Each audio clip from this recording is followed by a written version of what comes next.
no.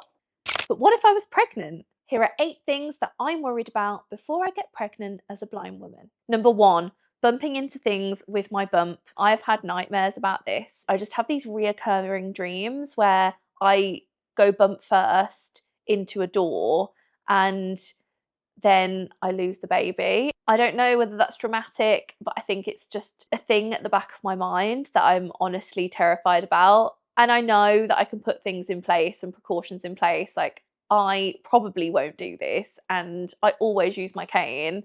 I don't think I've ever gone belly first into anything. It's usually my knees or my arms that hit things first. So I think maybe it's an irrational fear. But also in the 3rd trimester, I think I'm just going to have to admit that I need to take people's arms more readily and not be as fiercely independent. And that's okay. When any pregnant woman is in the 3rd trimester, you're more out of breath, you need more help, and it's going to be good.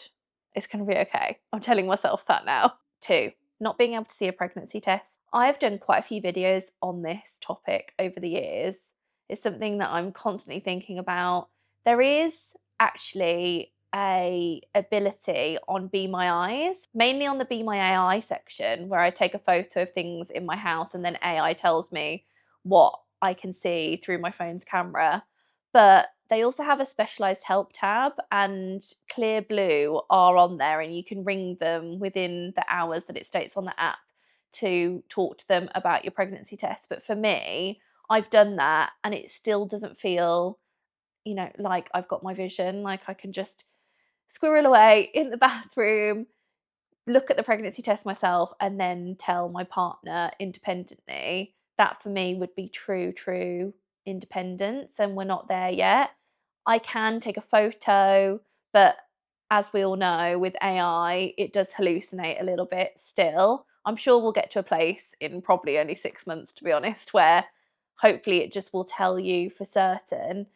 But also, I guess that does limit me to pregnancy tests that are a lot more expensive and not the ones where, you can just see that faint line. I know that I'm going to have a challenge, but it's going to be something that I'm actively going to pursue on my own, and I will just surprise Ollie, and I want it to be about me and my body and the baby when it comes. And obviously, as you guys know, I'm doing IVF, but 2 weeks after implantation, I can check whether I'm pregnant or not. And I think that's the terminology. Number 3, coming off medications. Now, I am so aware that coming off the medications I'm about to state is going to be necessary.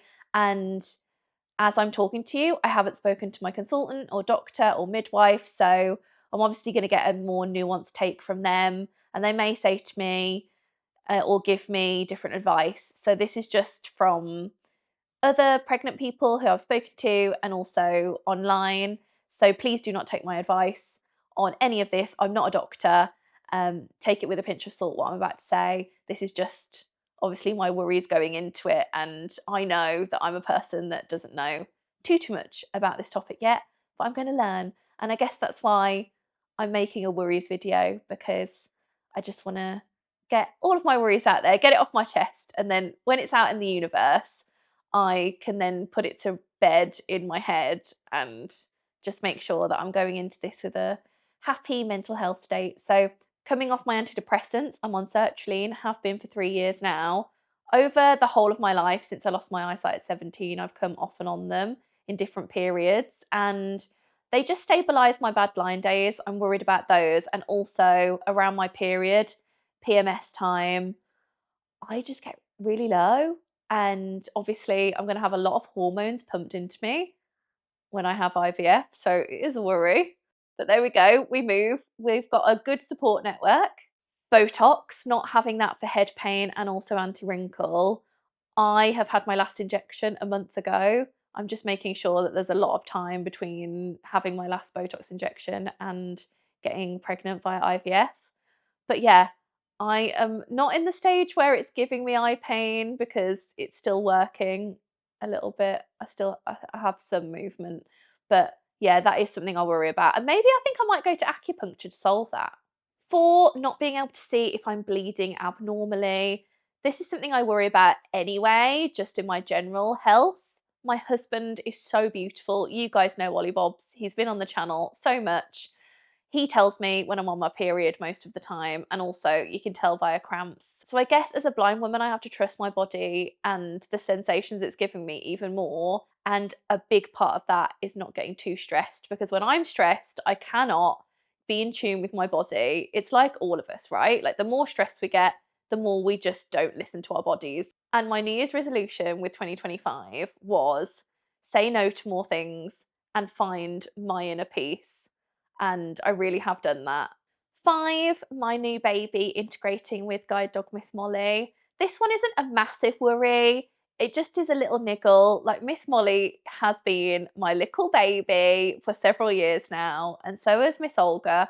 But Miss Molly is so attentive.